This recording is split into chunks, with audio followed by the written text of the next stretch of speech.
Weddings are supposed to be a time of joy, right? For me, it felt like I was holding two lives in my hands. One I was ready to start with my soon-to-be husband, and another that was crumbling with someone I thought would always be there for me. My dad. Yesterday, under the soft glow of string lights and the warm chatter of close friends and family, I married the love of my life. It should have been perfect. The backyard was transformed into something magical. White roses lining the aisle, soft music playing, and laughter filling the air. I should have been over the moon, and for the most part, I was. But there was an empty chair that kept catching my eye, and it belonged to my dad. It started weeks ago when I called him to remind him about the wedding date. His response was casual, almost dismissive. "Oh, about that," he began. I could feel the pit forming in my stomach before he even said it. He stumbled through some vague excuse about needing to reschedule a medical appointment. But when I pressed, he sighed and came clean. "It's Jake," he admitted. "He's planned this camping trip, and well, he's only in town for a short time every year. I really don't want to miss this chance to spend time with him." I froze. "You're skipping my wedding for a camping trip?" "It's not just a camping trip," he said, defensive now. "It's bonding time. Your brother needs this, and so do I." I couldn't believe what I was hearing. I reminded him that the date wasn't random. It was our anniversary, something deeply meaningful to me and my fiancée. "This isn't just another event, Dad. It's my wedding." But his mind was made up. He tried to brush it off, claiming it wouldn't be a big deal to reschedule. "It's not like it's a huge wedding, honey. You've only got a small group coming. Just talk to the vendors, move things around a bit. It'll be fine." The casual dismissal of my wedding, my marriage, cut deeper than I expected. I didn't even know how to respond, so I hung up. That night, I sat with my fiancé, tears streaming down my face, as I explained what had happened. His response was immediate and firm. "If he doesn't want to prioritize you, then we need to prioritize the people who actually care. What about your stepdad? He's always been supportive. Maybe he could walk you down the aisle." The idea felt radical at first, but the more I thought about it, the more it felt right. My stepdad, Mike, had been a steady presence in my life for years, especially after my mom's passing. He wasn't perfect, but he had shown up for me in ways my dad never had. The decision was made. I called Mike the next morning and asked him. He hesitated, knowing the gravity of the gesture, but when I explained the situation, he agreed. "It would be an honor," he said. On the day of the wedding, as Mike walked me down the aisle, my heart was full but heavy. I sent my dad a picture of that moment, half hoping it would make him realize what he was missing. The ceremony itself was everything I'd dreamed of, intimate, heartfelt, and beautiful. But the thought of my dad choosing a camping trip over this moment gnawed at me. Hours later, as the guests were leaving, my phone buzzed. It was my dad, and when I answered, his voice was shaky. "I saw the picture," he said, barely audible. "I made a mistake." He arrived at the house less than an hour later, Jake in tow. His face was red, his eyes puffy. For the first time in my life, I saw my father cry. "Please," he begged, standing in front of me, "give me another chance. Let's have another ceremony, just for us. I'll make it right this time." I stared at him, my emotions a storm of anger, sadness, and exhaustion. The man who couldn't be bothered to prioritize me was now begging for a do-over. And all I could think was, why now? The conversation with my dad replayed in my head on a loop, each word slicing deeper than the last. "It's not like it's a big deal," he'd said, as though my wedding was some casual backyard barbecue. My fiancé and I had poured our hearts into making this day special, small and intimate, yes, but full of love and meaning. How could he dismiss it so easily? I had tried to reason with him, to get him to see how important the day was to me. "Dad, it's not just any date. It's our anniversary. This is the day I've been dreaming of, and I want you to be part of it," I pleaded, holding back tears. But he didn't budge. "Jake only comes home once a year. You have to understand, it's a rare opportunity for us to bond." Bond? They saw each other every year, while I had spent years trying to mend my fractured relationship with my dad. For a moment, I wanted to scream at him, to remind him of the countless birthdays and milestones he'd ignored while bending over backward for Jake. But I didn't. Instead, I told him, "You're making a choice, Dad, and I hope it's one you can live with." He tried to brush it off. "Come on, honey, don't be dramatic. We'll have plenty of other moments to celebrate together." But he didn't get it. This wasn't just another moment. This was my wedding day. I hung up the phone feeling hollow, like a part of me had just given up on the idea of ever truly matching to him. Later that evening, my fiancé found me curled up on the couch, my phone still in my hand. "What happened?" he asked softly, sitting beside me. I told him everything. How my dad wanted me to reschedule, how he thought a camping trip with Jake was more important, and how I could feel my chest tightening with frustration and sadness. His jaw clenched as he listened. "You don't deserve this," he said firmly. "If your dad can't prioritize you, then you need to prioritize yourself." Let's talk to Mike. Mike, my stepdad, had been more of a father figure than my dad ever was. When my mom remarried, he didn't try to replace my dad, but he always showed up when I needed him. At my mom's funeral, he held my hand the entire time, whispering words of comfort. He wasn't perfect, but he cared.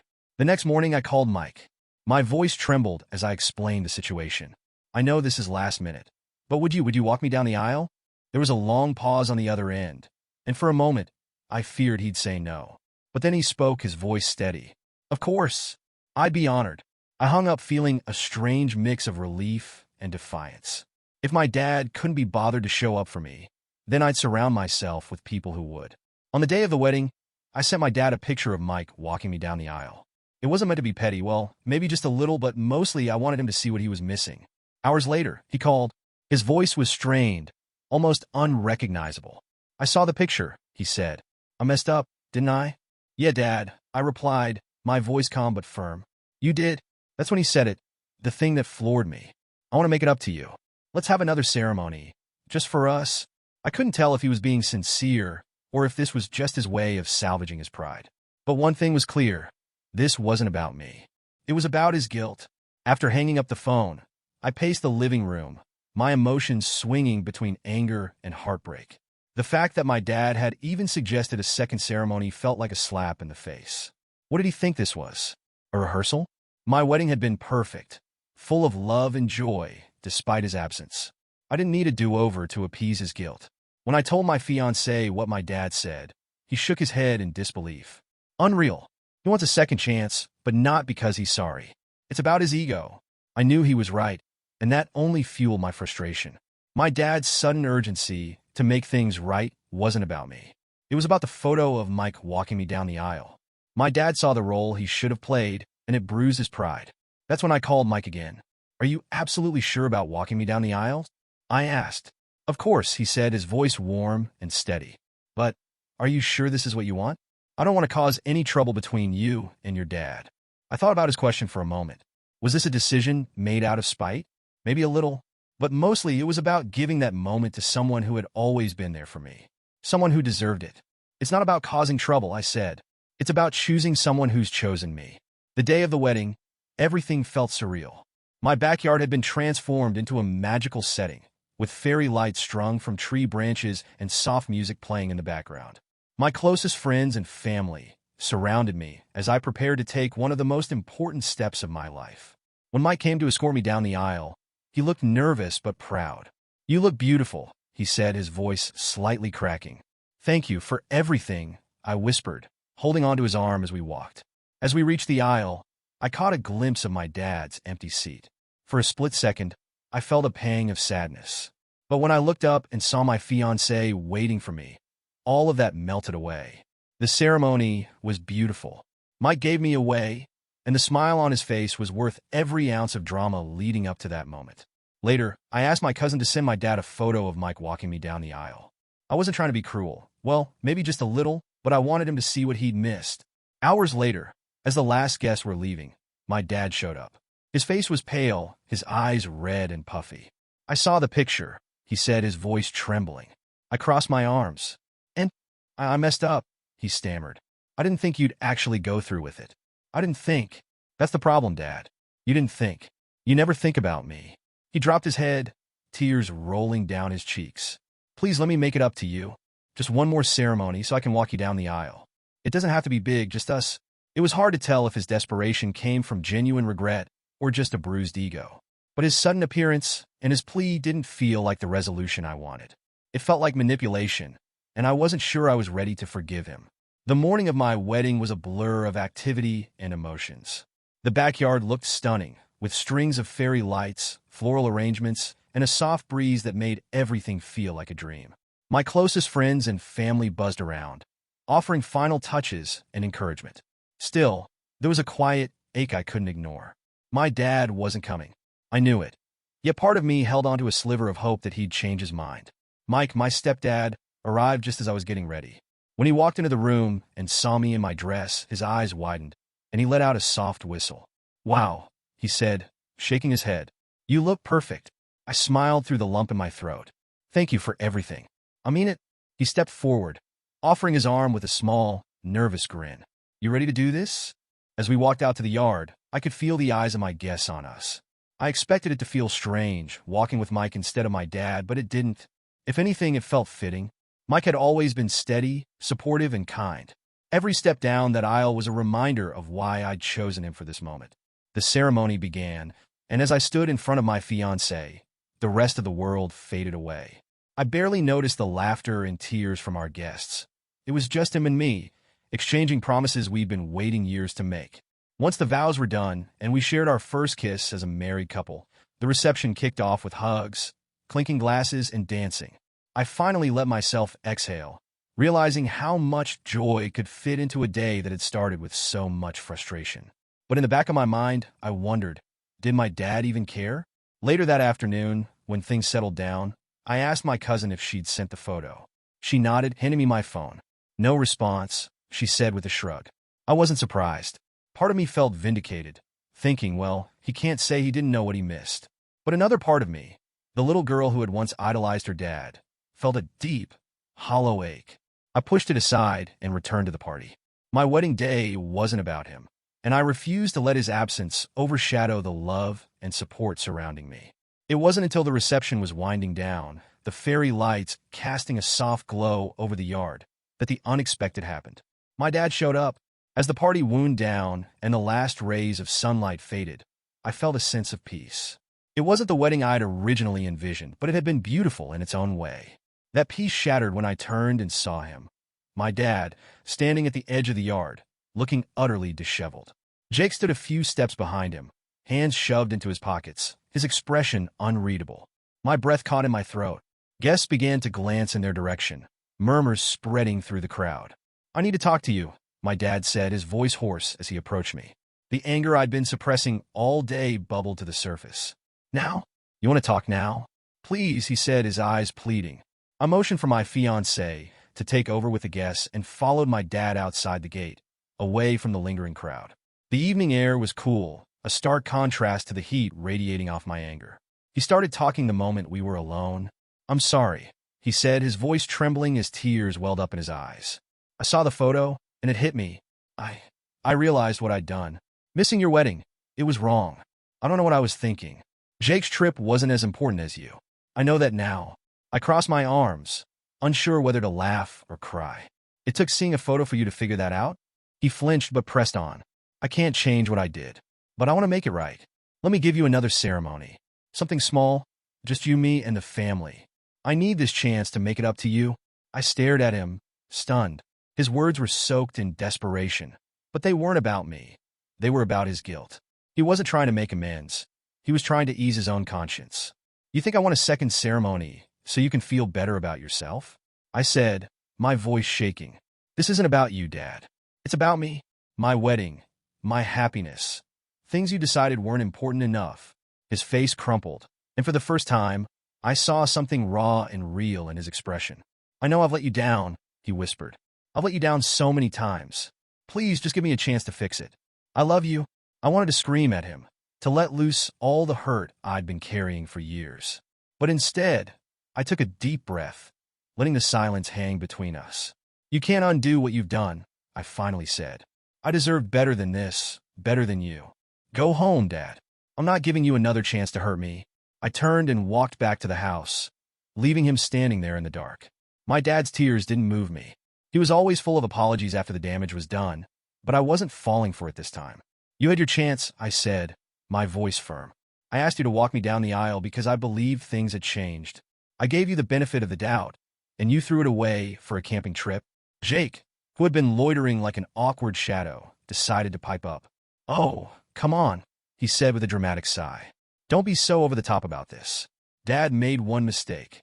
You're just bitter because you've always been jealous of me. That was it." Years of pent-up frustration boiled over. I whipped around to face him, my tone sharp. "Jealous? Jealous of what, Jake? Of being the golden child? Of never being held accountable for anything? You're right. I was jealous. But now Now I pity you. Jake's smirk faltered, but I wasn't done. You spent your whole life soaking up Dad's attention. And for what? You're so used to being catered to that you don't even realize the damage you've done. You don't care about anyone but yourself, and Dad just enables you. And you know what? I'm glad he does because it means I don't have to. Okay, that's enough, Dad said, stepping between us like he was some kind of mediator. But I wasn't about to let him off the hook either. I turned to him, the words spilling out before I could stop myself. And you don't get to stand there and act like this is all Jake's fault.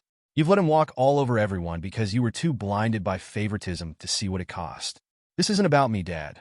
It's about your guilt. You're not here because you care about missing my wedding. You're here because seeing my stepdad take your place finally made you realize you're replaceable. My dad's face crumpled, his mouth opening and closing as if searching for a rebuttal. Jake muttered something under his breath, but I didn't catch it or care. I'm done, I said, taking a step back. This isn't a family. It's a mess I don't want to be part of anymore. With that, I turned and walked back toward the house, leaving them both standing there, stunned and silent. For the first time in years, I felt like I had the upper hand, and I wasn't about to give it up. My dad stood frozen, his face a mixture of shock and pain. For a moment, I thought he might try to argue, to defend himself, but he said nothing. Instead, Jake filled the silence with his signature arrogance. Oh, give it a rest, he sneered. You're just trying to make everything about you. Typical. I turned to Jake, my voice low but firm. This isn't about me, Jake. It's about the fact that I've spent my whole life being treated like I didn't matter. And you've been perfectly happy to go along with it because it's served you. So don't act like you're above it now. Jake rolled his eyes, muttering something under his breath, but I didn't care. I turned back to my dad, who looked completely shattered. Do you even realize what you've done? I asked him, my voice trembling with restrained emotion. You weren't just absent from my wedding. You were absent from me. My life. Every important moment. And I let it go because I kept hoping that one day you'd see me too. But you didn't. And now, I'm done waiting. His tears spilled over, and he looked down, shaking his head as if to deny it all. I didn't mean to make you feel like this, he said, his voice barely audible. I never wanted to hurt you. But you did, I said, cutting him off. And no amount of tears or apologies will change that. I took a deep breath, steadying myself. I don't need a second wedding, Dad. I don't need a second chance. What I needed was for you to show up the first time, and you didn't. So now, I'm moving on. The silence that followed was suffocating, but I didn't let it break me. Without another word, I turned and walked back into the house, leaving them both standing in the fading light. Inside, the reception was still in full swing, my guests laughing and chatting as if nothing had happened. My stepdad caught my eye from across the room, his expression full of quiet support. He raised his glass in a subtle toast, and I nodded back, grateful for him in ways words couldn't express. As I looked around the room, I realized something important. My wedding wasn't ruined. It was perfect in its own way. I had married the love of my life, surrounded by people who truly cared about me. For the first time, I felt like I was no longer chasing after scraps of love. I had enough, more than enough, and I wasn't going to let anyone take that away from me.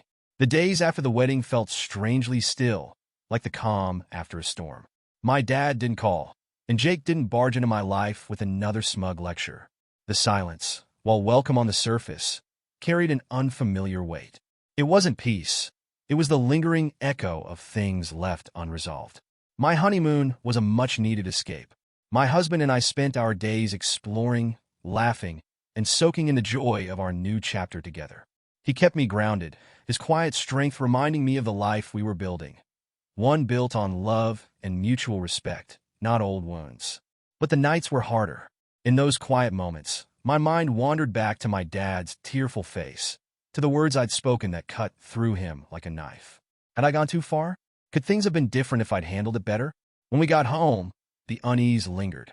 I knew I needed to talk it out with someone who understood, so I invited my stepdad over for coffee.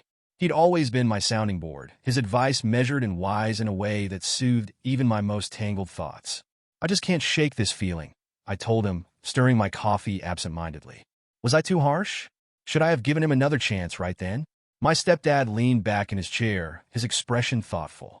You were honest, he said finally. And honesty can be hard to hear, especially when it's long overdue. But you didn't say anything you didn't feel, and your feelings are valid. His words offered some relief, but they didn't erase the ache in my chest. I don't know what I want from him, I admitted. An apology? Closure? Or am I just chasing something he'll never be able to give me? My stepdad reached across the table, placing a reassuring hand on mine. Sometimes it's not about what they can give. It's about deciding what you're willing to take. And only you can answer that. It was a simple truth, but it hit me hard. Maybe I'd spent too much time waiting for my dad to change, to be the person I needed him to be. And maybe it was time to stop waiting. A week after returning from my honeymoon, I found a plain envelope in the mail. The handwriting on the front was unmistakable, my dad's. My breath caught as I stared at it, debating whether I was ready to face whatever he had to say. Finally, I opened it. Inside was a handwritten letter, its words deliberate but shaky, as if each stroke had been a struggle. It began simply, "I'm sorry." The words felt heavier than I expected. He didn't stop there. He admitted to years of favoritism, of prioritizing Jake over me. "I don't even know when it started," he wrote.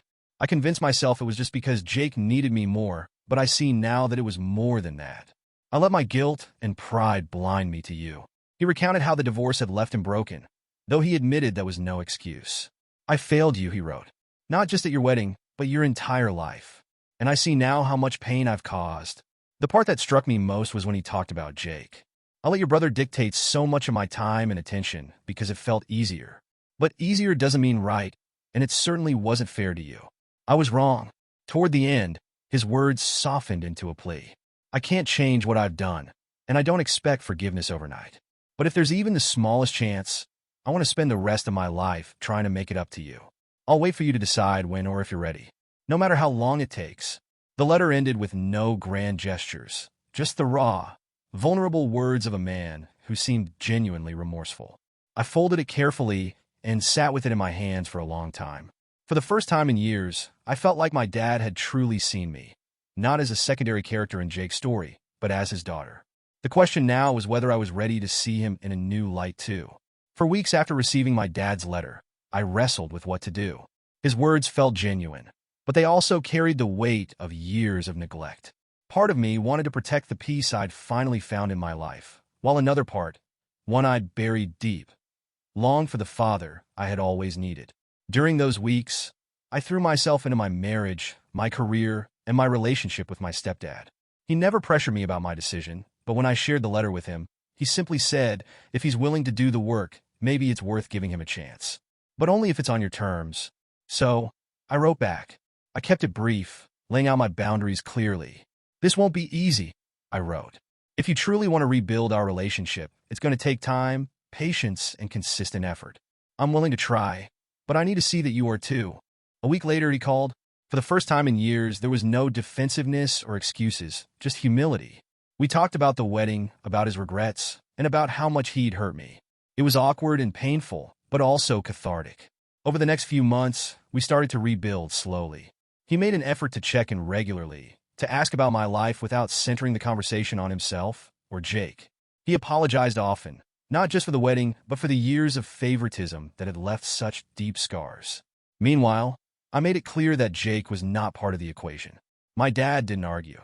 He seemed to understand that my relationship with Jake was a different battle I wasn't ready or willing to fight. Rebuilding wasn't perfect. There were setbacks and moments where I questioned whether it was worth the emotional toll.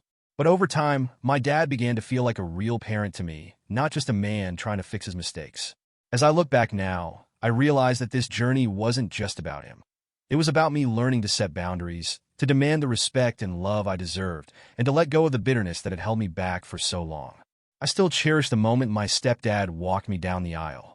That was a symbol of the love and support I'd found despite my father's absence.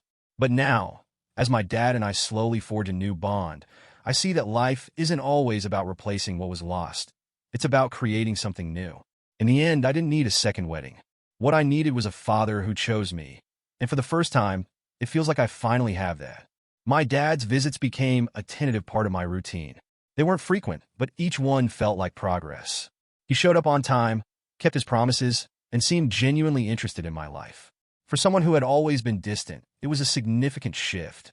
During one visit, we sat on my porch with mugs of coffee, enjoying the quiet. Out of nowhere, he brought up Jake. "I've been talking to him about the wedding," he said, carefully watching my reaction. My stomach tightened. "And he's Jake," Dad said with a sigh. He thinks I'm siding with you because I'm trying to make things right. A hollow laugh escaped me. Of course he does. It's always about him, isn't it? Dad nodded slowly, his expression clouded with regret. I told him it's not about sides. It's about taking responsibility. I failed you, and I need to fix that. Whether he understands that or not, I'm not going to stop trying. His words caught me off guard. This wasn't the defensive, excuse-filled dad I'd grown up with. For the first time, he seemed to truly get it. It's not about fixing everything overnight, I said carefully. It's about showing up. That's all I ever wanted. He looked at me then, his eyes filled with an emotion I couldn't quite place. I'll keep showing up, he promised. For as long as it takes. It wasn't a perfect moment, but it was enough. For the first time, I felt like my dad wasn't just apologizing. He was changing. And maybe, just maybe, that was the turning point we both needed. Time softened the edges of my anger, though it didn't erase it.